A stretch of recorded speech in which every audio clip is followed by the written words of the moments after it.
bawah apa sih Bang sebenarnya yang paling kompleks loh untuk masyarakat Jambi ini dari khusus kota? Ya, jadi yang saya temukan di tengah masyarakat ketika saya sosialisasi menyampaikan visi dan misi, Pak, nanti jangan korupsi katanya. Itu pesannya. Iya. Nanti jangan korupsi. Iya. Berarti wajah para caleg udah dilihat calon-calon. Iya. Calon-calon korupsi.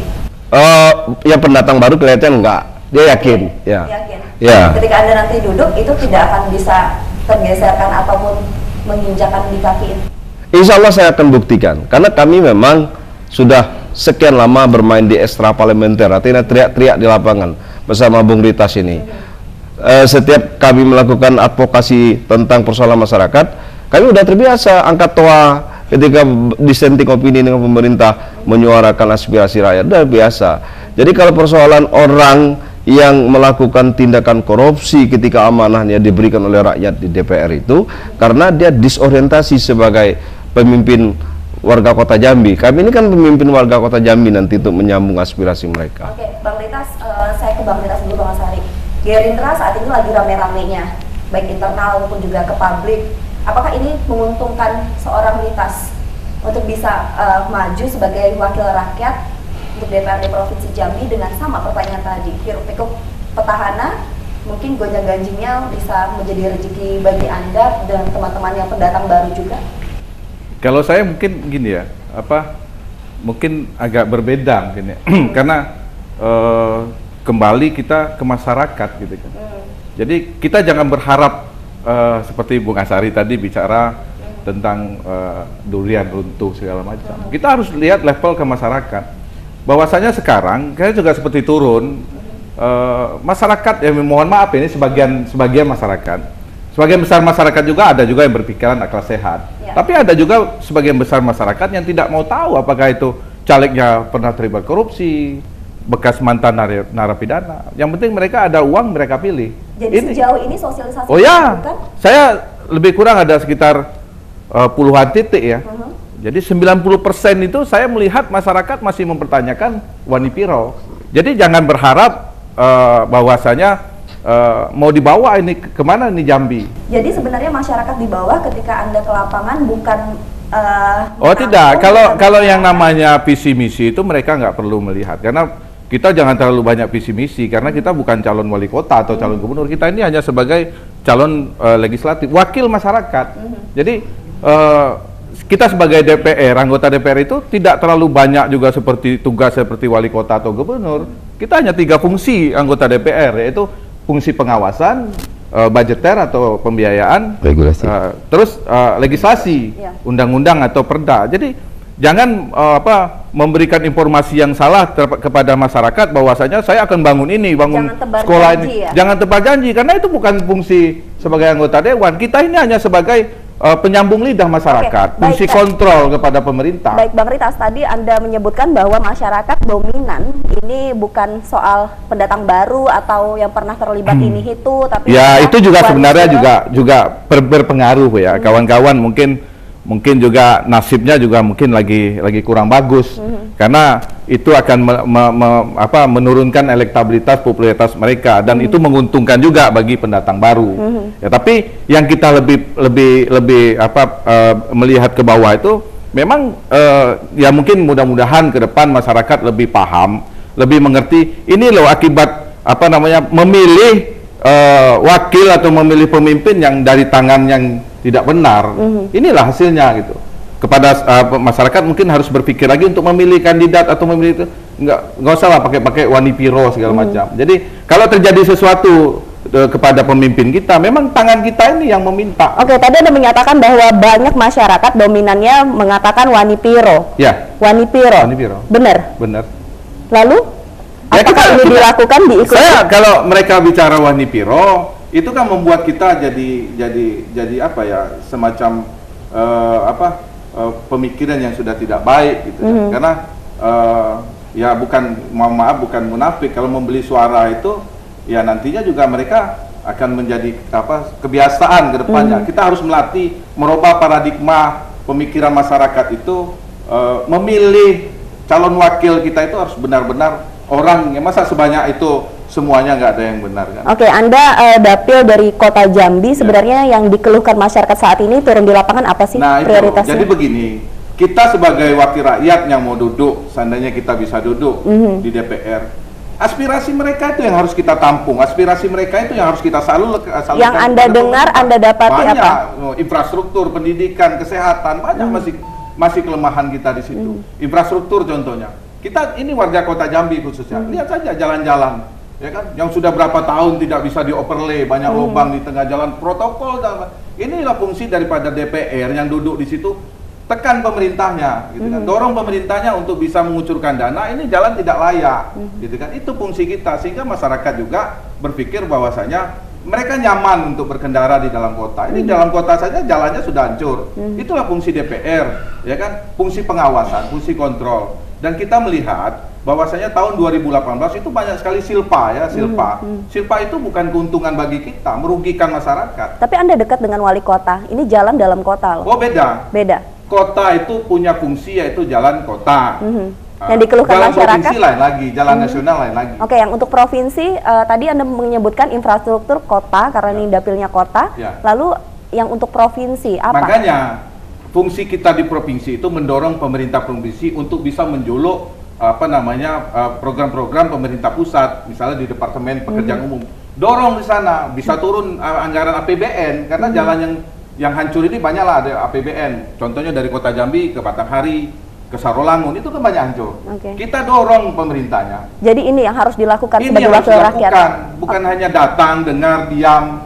Ini depan mata ini jalan jelek, kenapa dibiarin? Oke, Bang Ritas, Bang Asari, nanti setelah jeda pariwara berikut ini saya juga ingin tahu ketika Anda adalah pendatang baru melihat bahwa wakil rakyat sudah terdiam saat ini, apa yang harusnya masyarakat lakukan, dan sebenarnya ketika melihat catatan jejak Anda berdua pernah dari partai politik lain, apakah ini adalah pendatang baru yang benar-benar partainya dipilih secara tepat? Setelah jeda pariwara berikut ini.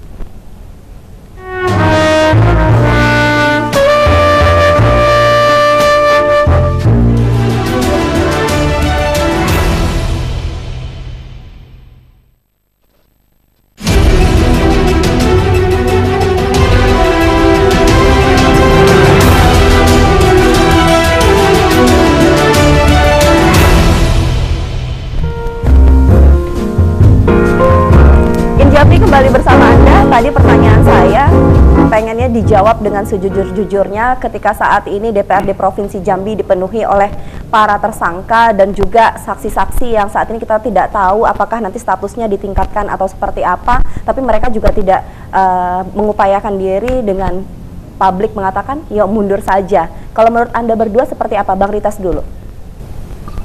Kalau saya mungkin ya, karena itu sebenarnya semua teman ya. Tapi karena ini sudah menjadi konsumsi publik, memang secara moral, kalau kita sudah ditetapkan tersangka, memang sebaiknya itu, walaupun itu tidak wajib hukumnya, karena proses hukum itu kan banyak. Sampai ditetapkan tersangka belum tentu beliau bersalah. Setelah ingkrah baru ditetapkan. Tapi secara moral, memang masing-masing manusia. Kebetulan kita punya juga anggota dewan di provinsi begitu. Dan Gerindra ya, juga ada. Ya, seperti teman saya, sahabat saya Muhammadiyah ketika ditetapkan tersangka, beliau mengundurkan diri. Itu yang gentleman.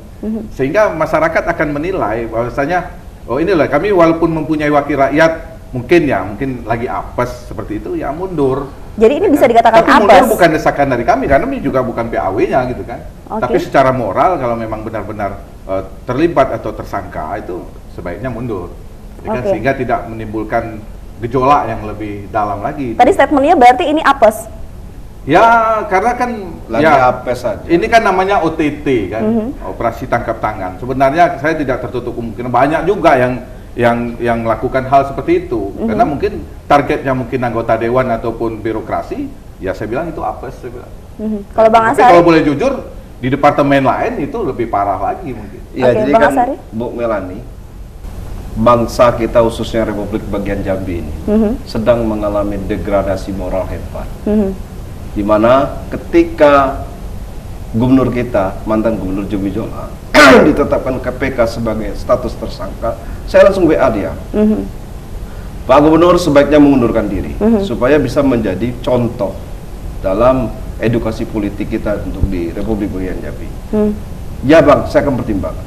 Seiring dengan waktu dia tidak melakukan itu. Nah makanya saya lihat efek domino alek-alek yang berstatus tersangka hari ini tidak mengundurkan diri, juga belajar pedoman dari kasusnya dari Gubernur. Nah ini saya katakan degradasi moral. Nah saya berharap memang ke depannya itu masyarakat Jambi pilihlah memang calon legislatif yang memang memiliki visi, kemampuan retorika politiknya, kemudian kemampuan dia menyerap aspirasi masyarakat, kemudian bagaimana kemampuan dia untuk melakukan lobby-lobby politik di DPR supaya menggolkan cita-cita itu. Tapi kalau kemampuan politiknya nggak ada, retorika politiknya lemah, bagaimana dia mau meyakinkan fraksi lain? Oke, beralih kembali. Tadi kita melihat catatan redaksi JEK TV bahwa Bang Asari sebelumnya pernah di Partai Amanat Nasional dan kita tahu mendampingi gubernur untuk bisa maju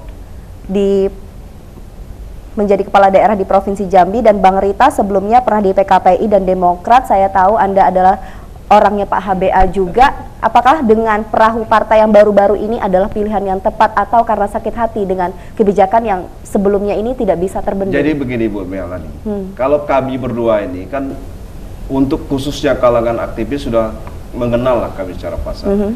Advokasi petani, advokasi buruh, advokasi tenaga-tenaga yang tidak tetap itu sudah sering kami lakukan, sudah terbiasa.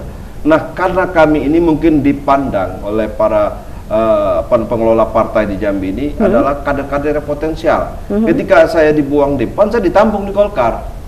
Berarti Anda dibuang dari PAN? Iya, saya dibuang dari PAN, saya masuk. Karena apa dibuang? Ya, waktu itu kan kita sedang ada perseteruan politik dengan Jumi Jola. Karena waktu dia mencalon Bupati Tajab Timur, sayalah orang yang mengusung dan menggalang kekuatan untuk kemenangan dia. Sampai ke gubernur?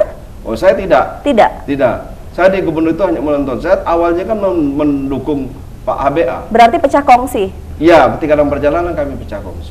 Akhirnya Anda dibuang? Iya. Dan Golkar ketika Anda lari ke HBA dan Anda ikuti? Oh iya. Oke. Karena saya melihat sosok Bang Hasan masuk Golkar, saya melihat ada visi yang sama, persepsi yang sama. Karena kita cinta bumi sepucuk Jambi 9 Lurah ini. Berarti bukan berarti orang yang seorang caleg dan kader partai bukan hanya mencintai partainya secara loyal, tapi ada figurnya yang diperkuatkan. Kalau partai itu kan hanya media untuk menyalur aspirasi politik kita. Nah, kalau kita sendiri tidak diberi kebebasan untuk menyampaikan aspirasi. Berarti di PAN pada saat itu tidak bisa menyampaikan aspirasi secara bebas? Oh, bisa di PAN bisa. Cuma ketika itu saya kan ada perseteruan politik dengan Jumi Jola. Nah, makanya saya dikeluarkan dan saya ditampung oleh Golkar. Oke. Kan harus saya ejakulasi kan cita-cita politik ini kan. Oke. Bang Ritas, PKPI terus Demokrat sekarang berubah ke Gerindra. Kita bicara Demokrat lah ya. Memang sejarah mencatat bahwasanya jujur saya adalah kadernya Pak HBA.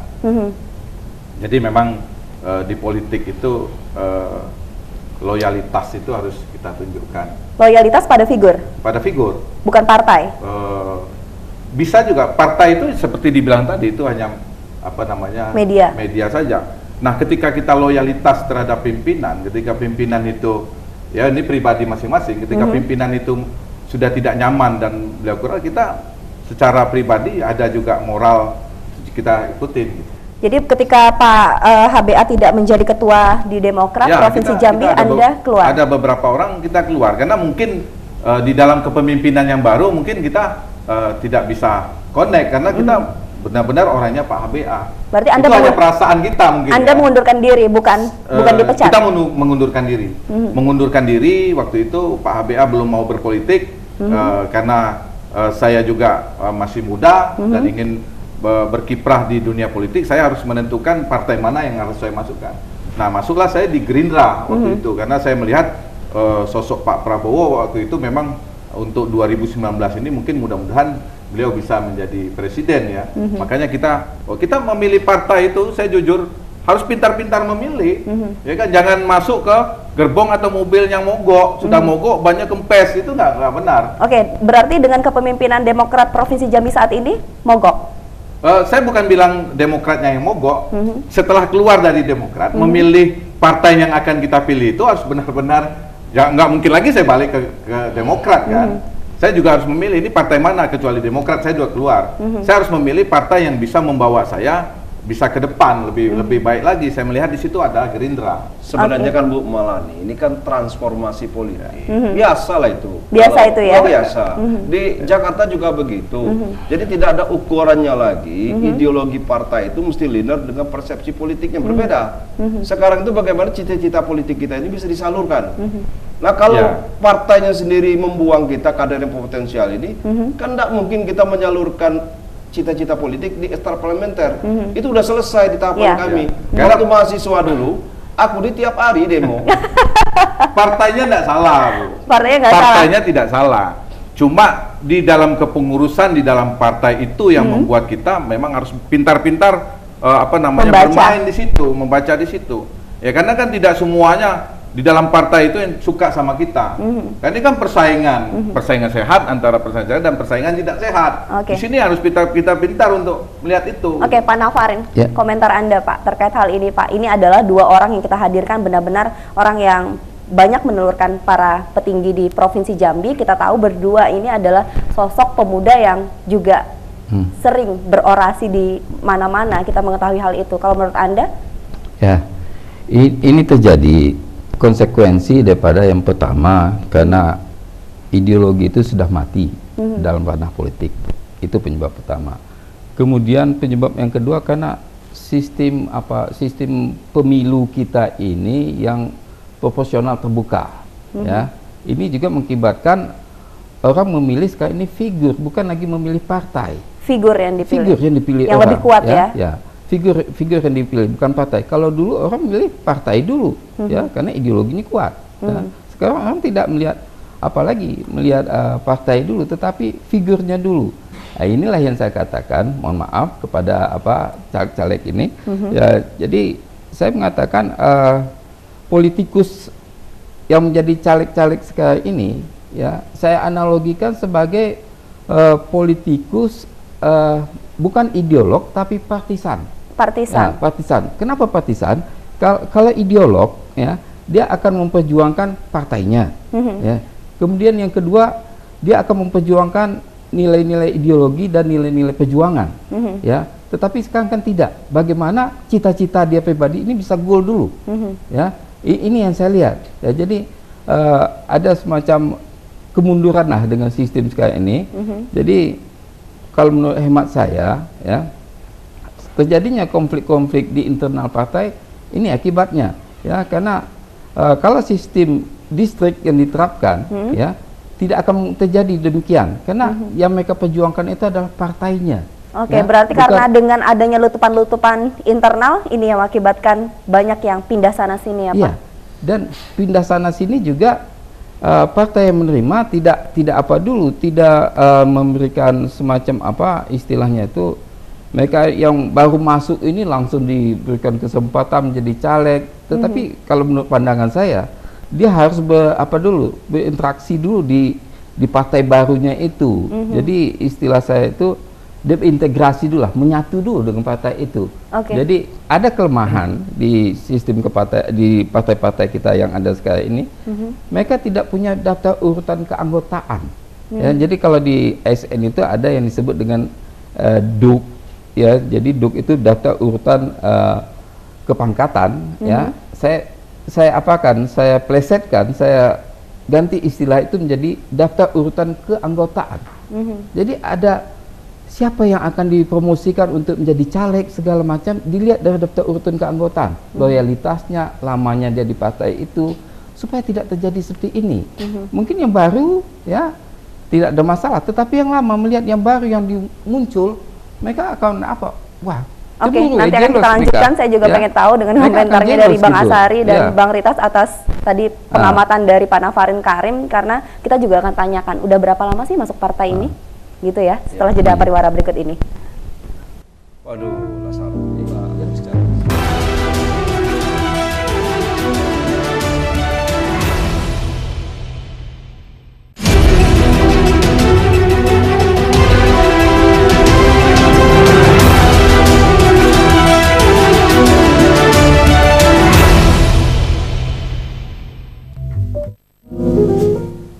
Jambi kembali bersama Anda. Saya nggak usah tanya lagi deh, tapi pengen dengar Bang Ritas dan Bang Asari komentar dengan pengamatan dari Pak Nafarin Karim. Iya, jadi kan saya menangkap jalan pikiran Pak Dokter bahwa partai-partai itu mengalami krisis pengkaderan. Secara filosofis itu yang beliau sampaikan, sehingga terjadi namanya tukar guling kader antara partai A dengan partai B. Sebenarnya orangnya itu aja. Orangnya itu aja, muka lama muka baru tetap itu, sehingga hanya untuk mentargetkan pemenuhan kuota pencalekan, sehingga dia ketika didaftarkan ke KPU tidak mengalami penolakan pendaftaran sudah memenuhi kuota. Itu persoalannya di situ. Nah, saya menyangkap apa yang disampaikan oleh Pak Dokter ini. Kalau benar-benar partai itu memproses pengkaderannya berdasarkan sistematika politik utopis, satu syaratnya pusat Alek DPR RI yang pencipta undang-undang itu mesti merancang undang-undang yang mengatur tentang pembatasan ruang publik terjadi transaksi ekonomi politik itu. Nah, kalau selama ini kan kita lihat PKPU sampai hari ini kan banci dia. Masih jadi trending di bawah itu yang bilang Pak Ritas itu NPWP, nomor piro, waninya piro. Itulah yang terjadi. Nah, intervensi pemilihan itu berdasarkan angka nominal besaran. Ya, yang sudah kita tahu di bawah itu kalau untuk kota, caleg kota besarannya 100.000. Kalau untuk sudah ada ukurannya ya? Ya, itu yang terjadi di bawah. Itu yang terjadi, tapi Anda lakukan tidak? Oh, kalau kita tetap meyakinkan masyarakat, kita sosialisasi, itulah gunanya sosialisasi. Saya juga dissenting opini dengan Pak Ritas mengatakan secara generatif ya, masyarakat Kota Jambi memilih itu berdasarkan intervensi money politik. Kalau saya katakan tidak, saya juga terus berayap-rayap ya. Saya apa yang saya bisa jual meyakinkan masyarakat, dan perdasarnya yang saya usungkan itu laku dan masuk akal di masyarakat.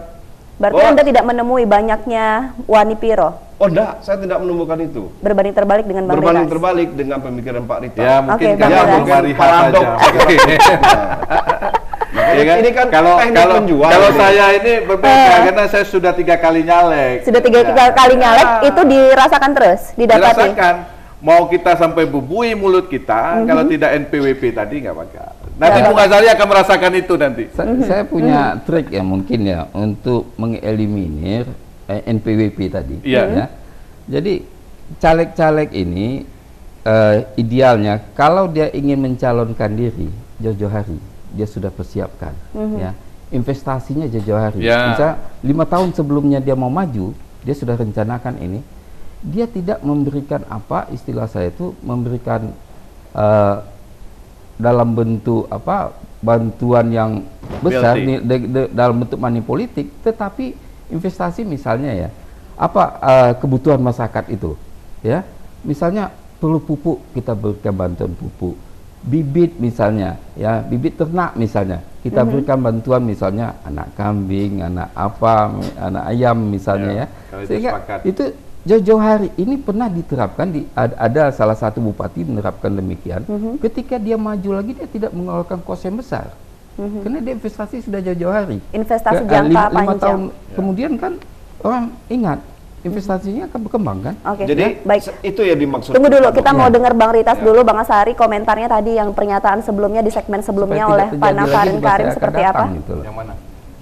Ketika ini memang kepentingan pribadi yang maju, bukan kader partai secara loyal tapi berubah beda-beda partai. Masing-masing partai kan berbeda. Ketika kita mau pencalekan itu kan masing-masing partai kan membuat pengumuman, ya kan, pengumuman kepada anak bangsa segala macam untuk mendaftarkan dirinya ke partai. Jadi disinilah timbul persaingan. Karena masyarakat umum itu berbeda. Karena kita kader murni kadang-kadang bisa lewat kita dengan pendatang baru yang mendaftar. Karena partai ini membutuhkan suara yang banyak. Menangnya partai ini kan karena suara. Makanya partai mencari kader-kader, tokoh pemuda, tokoh masyarakat untuk bisa mencalekkan diri sehingga suaranya bisa ngumpul, partainya bisa menang. Oke, pertanyaannya Bang Ritas, pertanyaannya persaingan lebih ketat dan lebih sulit di dalam partai atau di luar partai? di dalam partai. Di dalam partai. Lebih ketat di dalam partai. Lebih kan? gontot-gontotan. Lebih, ya kita nggak tertutup kemungkinan lebih gontok-gontokan di dalam partai, tapi kan tidak nampak. Tapi kan di lapangan itu ketara sekali itu. Tidak nampak, Ya. ketara sekali, berarti sangat tajam. Sangat tajam. Kita nggak lihat saja partai-partai lain dengan caleg lain kan. Berarti kalau Tapi dengan Bung Azhar ini satu partai, tapi nggak pernah ketemu kan? oke, satu dapil. Ya Satu dapil. satu dapil beda partai. Karena memang secara tidak langsung yang satu partai itu memperebutkan kursi yang sudah jatah partai-partai besar. Karena sekarang yang lagi rame memang Tapi- Gerindra loh. Ya. Memang Gerindra loh, internalnya lagi rame. Ya, saya berharap memang supaya Gerindra ini menjadi buah bibir masyarakat. Jadi buah bibir ini dimanfaatkan. Ibarat artis itu Tambah kan populer, ya. bikin pernyataan yang tidak bagus bisa jadi bagus. Mudah-mudahan dengan jadi buah bibir masyarakat, Partai Gerindra lebih besar. Jadi Bu Melani, itulah kelebihan Golkar. Dia rimbun, teduh dia, tempat orang berhimpun. Berarti beda dengan Tapi Gerindra fakta ya. hari ini Gerindra lebih menjadi perbincangan masyarakat Jambi. Kan masyarakat ini kan melihat kekisruhan dan kegaduhan ini kan dia bingung ini. Nah, paradoks secara politik, makanya akhirnya waduh kita cari tempat yang dingin aja, itu Partai Golkar. Nah, pertanyaan Bu Melani, apakah kami ini karena bergabung di partai atau berhimpun di suatu partai itu karena aspirasi pribadi? Enggak lah. Kalau benar-benar kata Pak Dokter tadi itu, ideologi partai itu betul-betul masuk ke sumsum kader itu, kecuali hanya satu, undang-undang kita itu dipertegas, jangan banci. Makanya saya minta alek kita nanti yang 8 orang di DPR RI itu tolong disuarakan di Senayan itu, buatlah rancangan undang-undang yang pasti dan tegas mengenai manipolitisasi. Kita ini kan punya instrumen yang kuat untuk melakukan pengawasan, penindakannya itu polisi. Kalau boleh tahu sistem yang dilakukan saat ini untuk bisa menarik masyarakat, suaranya banyak, untuk Anda sendiri apa Bang? Sosialisasi, saya meyakinkan itu. Saya satu hari itu bisa 8 titik saya minimal. Dari pagi saya keluar. Satu saya hari pulang. 8 titik? Iya, bisa saya pulang jam 3 subuh. Dari rumah ke rumah saya mensosialisasikan diri. Ke- Saya agak berbeda dengan pandang Pak Ritas yang pesimisme secara politik ya. Pesimisme karena pengalaman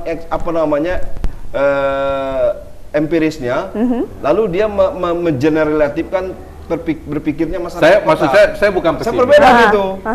Saya menyebutkan bahwa tidak semua masyarakat. Tadi kan saya bilang kan tidak Iya. semua masyarakat. Ada sebagian masyarakat. Tapi kebanyakan.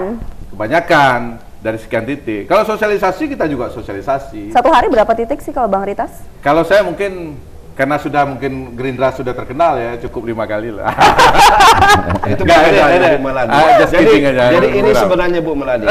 Bang Ritas ini kan intensitas sosialisasinya hanya membataskan 5 titik. Pada sayang waktu yang panjang karena itu tadi dia sudah dari awal tuh memasukkan pikiran itu pesimisme. Nah, saya kalau- selalu Saya 5 yakin. titik kan Saya depan selalu Bang yakin. Azhari Oke, kan. berarti nggak mau Malah saya buka-bukaan lebih- ya? lebih- Kalau dia jam 2, saya malam tadi pulang jam 4. Kalau saya jam 4. Ya kan? Jam Tapi 4. saya Terakhir menambahkan saya. sedikit ya. Dalam waktu dekat ini sosialisasi dengan pengharapan saja tidak mempan lagi. Jadi Nah, apa yang diharapkan Ya. yang mempan Ya, apa? jadi Pak? ada tawar-menawar, bargaining. Ya, ada bargaining gitu. Jadi tawar-menawar antara si caleg ini dengan si pemilih.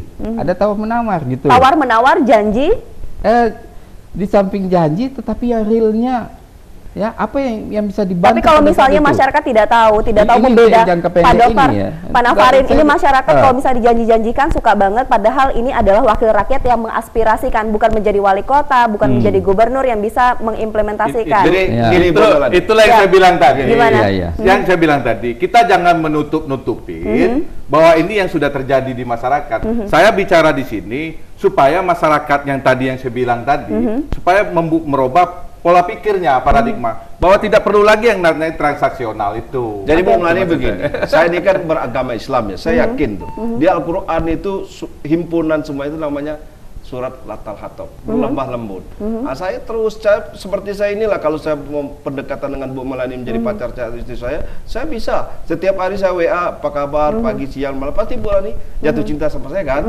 Nah, Belum tentu. Saya yakin itu. Setiap hari saya datang, pasti Bu Melani jatuh cinta sama saya. Itu sekian Jatuh persen cinta saja. marah ya. Nah, artinya Merasa begitulah. terganggu. Saya menganalogikan tentang pilihan-pilihan masyarakat di bawah. Masyarakat selama ini kan karena skeptisme terhadap calon-calon ini, karena memang calon-calon ini hanya mampu untuk menarik perhatian masyarakat untuk dipilih itu hanya menyodorkan namanya money politik. Pilihlah saya akan bayar kamu. Tapi kan dengan kasuistis 53 orang yang kata KPK ya berpotensi TSK, masyarakat timur rebound pemikirannya. Wah, kita perlu mencari pemimpin yang benar-benar amanah, patona, sidik dan tablik. Oke. Nah, saya hadir, maka saya tawarkan Perda Syariah. Baik, Pak Nafarin, tahan dulu Bang Asari. Pak Nafarin, yang saya tanyakan adalah ketika berdua ini adalah sosok baru dengan partai yang baru, dan ini adalah dapil kota Jambi yang masyarakatnya sangat heterogen loh. Masihkah money politik itu menjadi hal utama untuk bisa mencoblos?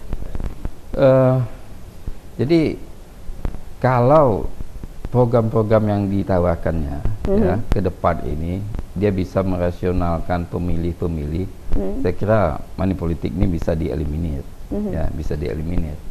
Tapi dengan catatan calon-calon yang baru ini punya integritas, belum cacat namanya, ya. Ini hanya bisa berlaku pada tataran di masyarakat kota, ya. Tetapi untuk masyarakat-masyarakat yang di daerah-daerah marginal belum tentu. Belum tentu. Ya, belum tentu jawabannya. Kalau secara keseluruhan masyarakat kota Jambi bisa? Masyarakat kota Jambi ini kan berada pada level, boleh dikatakan dia kalau untuk tingkat pemilih dikatakan tingkat pemilih rasional.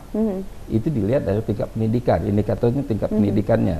Ya, makanya kita bertarung di sini sesuai dengan apa program-program yang meyakinkan pada masyarakat, gitu. Tetapi kalau untuk yang di daerah-daerah marginal, ya tidak mempan dengan apa hal-hal yang rasional. Kita pengen tahu Bang Ritas, berapa sih persentase keoptimisan Anda untuk menang? Karena hanya ada 10 kursi dapil Jambi. Ya kalau sejauh ini seperti bilang Bung Azari tadi, kita optimis ya, harus optimis bukan pesimis. Melihat daripada perkembangan politik terakhir ini, jadi banyak sekali peluang-peluang kami pemain-pemain baru atau politikus-politikus baru ini, caleg-caleg baru ini untuk bisa menduduki kursi-kursi yang mungkin ditinggali oleh petahana-petahana mungkin yang tidak semangat lagi, mungkin tidak mau sosialisasi lagi, ya kan? Jadi memang peluangnya lebih besar sekarang. Persentasenya berapa? Saya yakin mungkin 80% ya. 80%. 80%, karena masyarakat juga tadi sebagian besar juga berpikir nggak maulah, kita mau cari calon legislatif kita yang benar-benar mau memperjuangkan aspirasi mereka. Jadi begini, Oke, Bang Asari, singkat kita mau break. Jadi gini Mbak Ulan, masyarakat kita di bawah itu di grassroots itu cerdas loh cara politik. Dia tahu ini contoh ya, ini kan di cloning nih untuk mengelabui masyarakat. Karena dia sudah TSK, dia sodorkan istrinya caleg. Tahu masyarakat nggak mau karena suaminya TSK. Nah itulah saya katakan tadi, jangan kita konotasikan masyarakat itu bodoh cara politik. Persentase kemenangan berapa? Kalau Bang Asari? kita yang pendatang baru itu, 99%. Tinggal 1% itulah yang... Baik, setelah jeda pariwara berikut ini saya juga ingin memastikan sebenarnya calon presiden yang Anda partai masing-masing usungkan seberapa kuat sih untuk mapping di Jambi ya, Hancur. Pak Nafarin Karim setelah jeda pariwara Kalau berikut ini hancur saya. Hancur saya.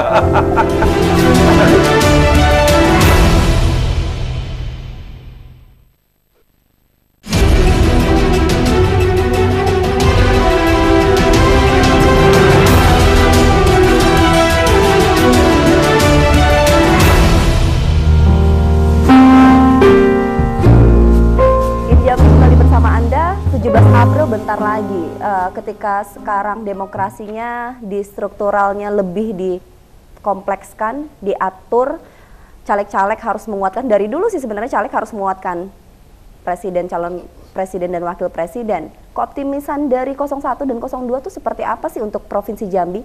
Peta kekuatannya apa? Bang Asari, benar nggak sih Golkar? 01 dulu nih. Oh ya, 01, biar kita adil ya. Ya kalau kami dari Golkar ini kan tentu yang kami targetkan itu bagaimana dua-duanya jalan. Artinya elektabilitas partai juga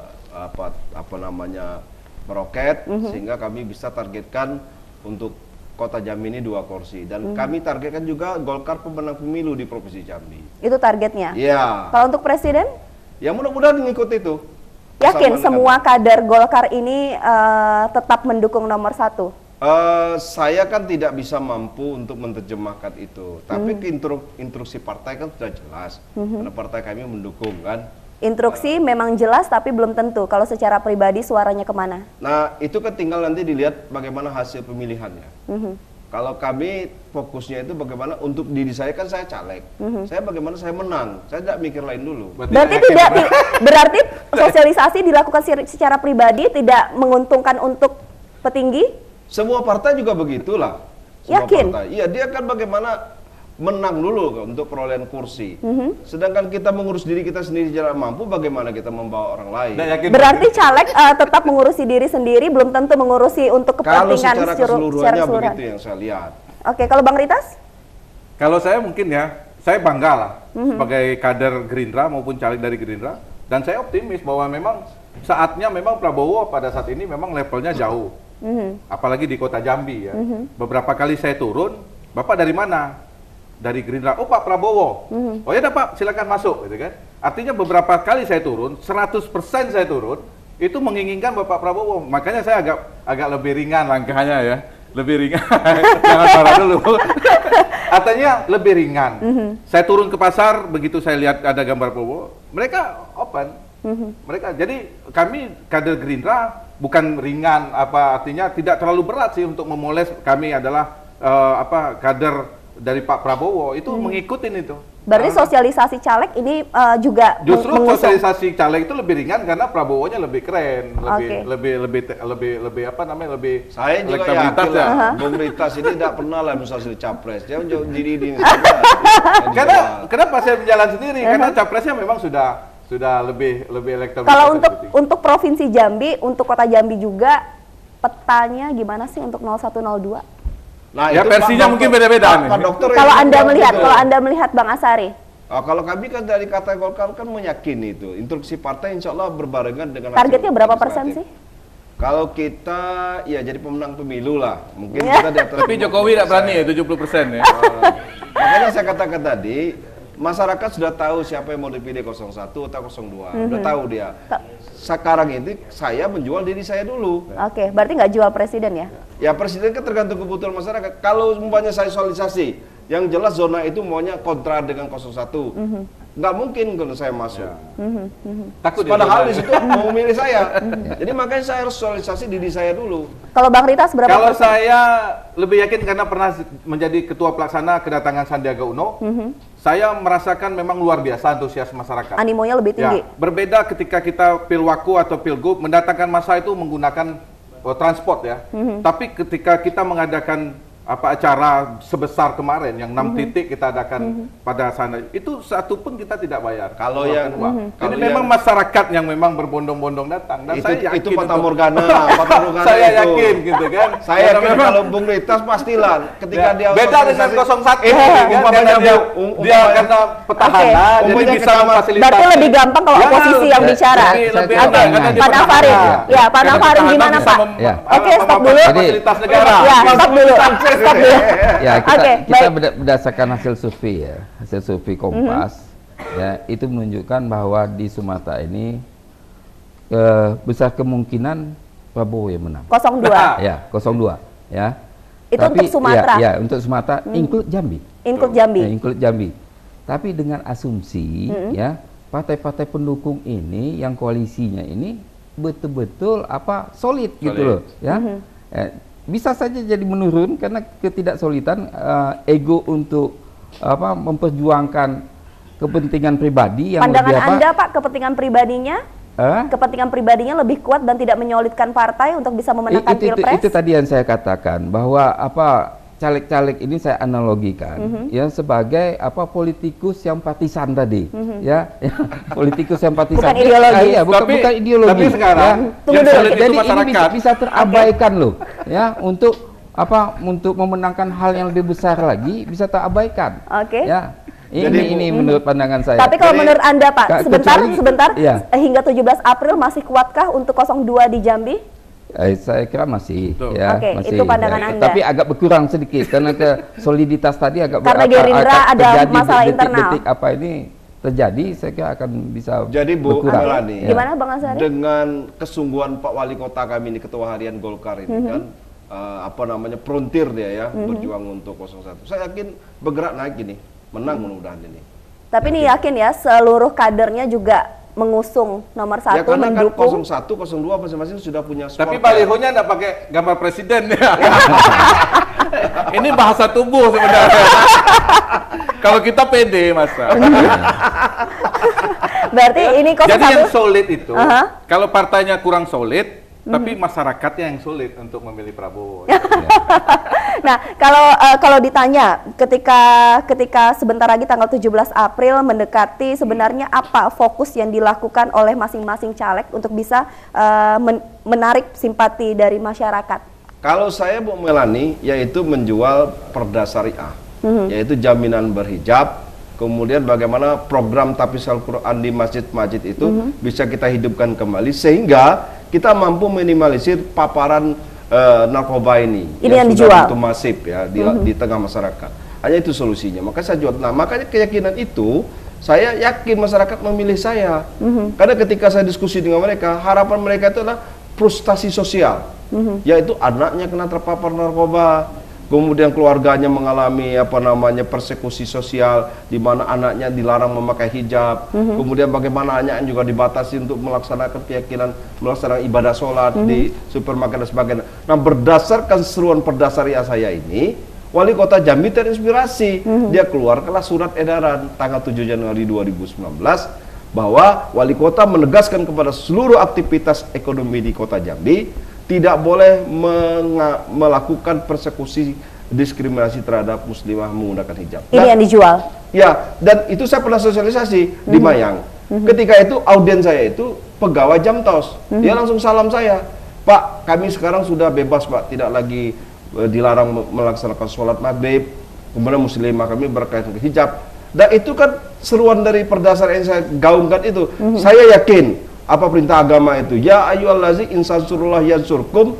Hai orang-orang beriman, barang siapa menolong agama Allah, Allah akan tolong kamu. Dan keyakinan itulah saya yakin menang dalam pileg 2019. Oke, Bang Ritas, apa yang dijual Bang mendekati ini? Ya, kalau saya nggak boleh jiplak kan. Kalau beliau ini saya duduk, beliau masalah syariah, kalau saya masalah cenderung pada ekonomi. Anda berdua tidak bisa gontot-gontotan untuk nggak wilayah boleh. Kota Jambi. Bagi-bagi tugas nanti. Oke, karena kita tahu Golkar dan Gerindra berteman untuk Kota Jambi. Oke. Jadi saya mengedepankan masalah ekonomi, pendidikan dan infrastruktur. Karena kalau infrastrukturnya tidak didukung oleh pemerintah, otomatis ekonomi juga akan mati. Kalau ekonomi mati, masyarakat akan frustasi. Kalau masyarakat frustasi, maka Indonesia akan lebih parah lagi ke depan. Jadi saya dan kawan-kawan, insya Allah kalau memang dipercaya oleh masyarakat, bisa duduk sebagai anggota dewan. Kalau beliau azari masalah masalah Perda syariah. Ya kan tidak semuanya harus perda syariah. Saya sepakat, setuju.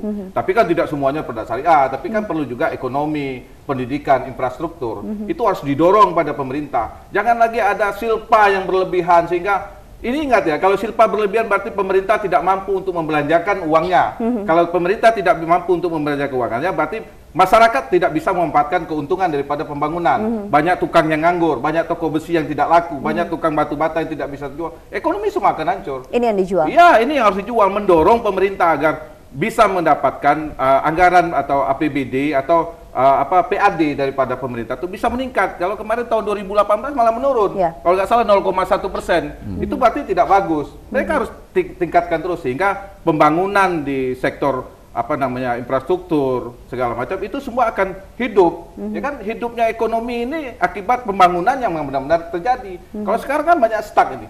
Proyek banyak tidak terrealisasi, tender banyak batal. Ini akibat apa? Mungkin ketidakmampuan pemerintah untuk mendorong supaya infrastruktur ini berjalan. Kalau infrastruktur berjalan, otomatis ekonomi akan lebih berjalan lagi. Oke, ini baik. ada kaitannya, simbiosis mutualisme, sehingga semua berputar. Optimis berapa persen?